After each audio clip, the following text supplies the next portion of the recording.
নমস্কার বন্ধুরা, আজকের গীতা পাঠ অধ্যায় 4, পেজ নাম্বার 224, শ্লোক 22।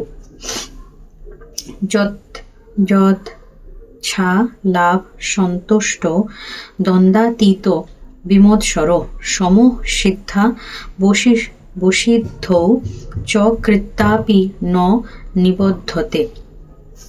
অনুবাদ: যিনি অনায়াসে যা কিছু লাভ করেই সন্তুষ্ট থাকেন, যিনি সুখ দুঃখ আদি দ্বন্দ্বের বশীভূত নন এবং মাৎসর্য শূন্য, যিনি কার্যের সাফল্য ও অসাফল্যে অবিচলিত থাকেন, তিনি কর্ম সম্পাদন করলেও কর্মফলের দ্বারা কখনো আবদ্ধ হন না।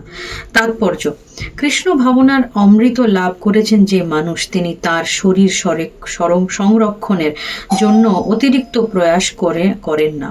অনায়াসে তিনি যা পান তাতেই সন্তুষ্ট থাকেন। তিনি ভিক্ষা করেন না, আবার ঋণও করেন না। তার সাধ্যানুসারে পরিশ্রম করে সৎ প্রচেষ্টায় তিনি যা পান তাই গ্রহণ করে সন্তুষ্ট থাকেন।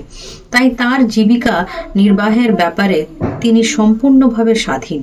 তিনি অন্য কারো সেবা গ্রহণ করে নিজের কৃষ্ণ সেবা বিঘ্নিত হতে দেন না। শ্রীকৃষ্ণের দাসত্ব করার জন্য তিনি জড়জগতের দ্বন্দ্বের দ্বারা প্রভাবিত না হয়ে যে কোনো কাজ করতে প্রস্তুত থাকেন। জড়জগতের দ্বন্দ্ব ভাব শীত ও উষ্ণ, সুখ ও দুঃখের মাধ্যমে অনুভূত হয়ে থাকে।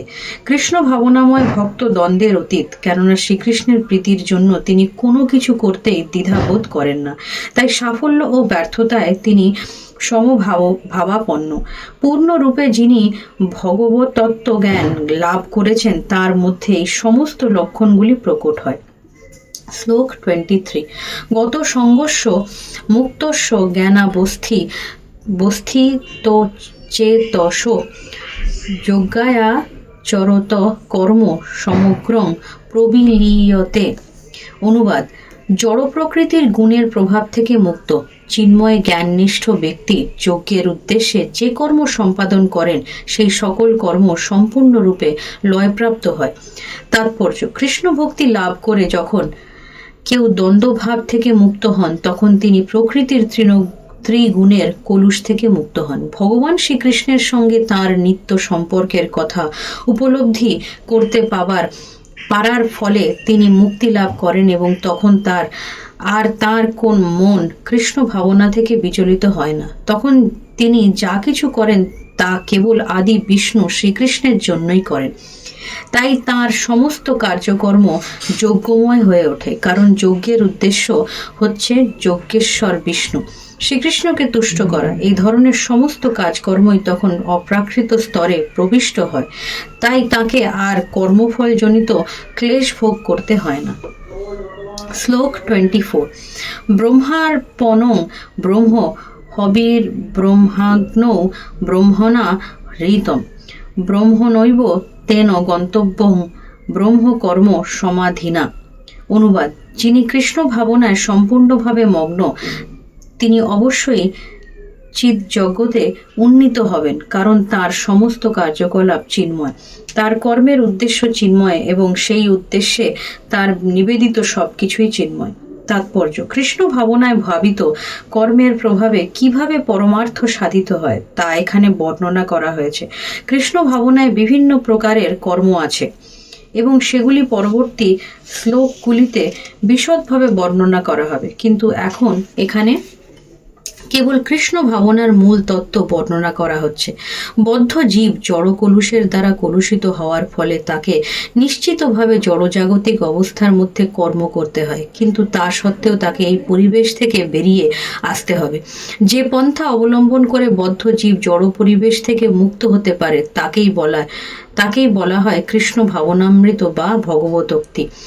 উদাহরণস্বরূপ বলা যেতে পারে যে নানা রকম দুগ্ধজাত খাদ্যের অত্যাহারের ফলে যখন পেটের অসুখ হয়, তখন আর একটি দুগ্ধজাত খাদ্য দইয়ের দ্বারা সেই রোগ নিবারণ করা হয়। ঠিক তেমনি বিষয়াসক্ত বদ্ধ জীবের ভবরোগ নিরাময় করা যায় এখানে ভগবদ্গীতায় বর্ণিত কৃষ্ণ ভাবনার অমৃতের দ্বারা। ভবরোগ নিরাময়ের এই পন্থাকে বলা হয় যজ্ঞ, অর্থাৎ যজ্ঞেশ্বর বিষ্ণু বা শ্রীকৃষ্ণকে তুষ্ট করার জন্য কর্ম বা যজ্ঞ সম্পাদন করা। জড়জগতের কার্যকলাপ যত বেশি করে কৃষ্ণ ভাবনায় অথবা বিষ্ণুর জন্যই কেবল অনুষ্ঠিত হয়, সম্পূর্ণ অভিনিবিষ্টতার ফলে তত বেশি করে জড় পরিবেশ চিন্ময়তত্ত্ব লাভ করতে থাকে। ব্রহ্ম বলতে বোঝায় চিন্ময়, ভগবান হচ্ছেন ব্রহ্ম বা চিন্ময়, এবং তার দেহ নির্গত রশ্মি ছটাকে বলা হয় ব্রহ্মজ্যোতি। বিশ্ব চরাচরের সব কিছুই এই ব্রহ্মজ্যোতিতে অবস্থিত, কিন্তু সেই জ্যোতি মায়া অথবা ইন্দ্রিয় তৃপ্তের দ্বারা আচ্ছাদিত হয়ে পড়লে তাকে বলা হয় জড়। এই জড় আবরণকে আবার পড়ছি, কিন্তু সেই জ্যোতি মায়া অথবা ইন্দ্রিয় তৃপ্তির দ্বারা আচ্ছাদিত হয়ে পড়লে তাকে বলা হয় জড়। এই জড় আবরণকে কৃষ্ণ ভাবনার প্রভাবে অচিরেই উন্মোচিত করা যায়। তাই কৃষ্ণ ভাবনায় ভাবিত হয়ে আমরা যখন কোনো কিছু উৎসর্গ করি, তখন অর্পণ, হবি, অগ্নি, হোতা ও ফল সব কিছুই একত্রে একই তত্ত্বে পর্যবসিত হয়। ব্রহ্ম অথবা পরম তত্ত্ব যখন মায়ার দ্বারা আচ্ছাদিত হয়ে পড়ে, তখন তাকে জড় বলে মনে হয়।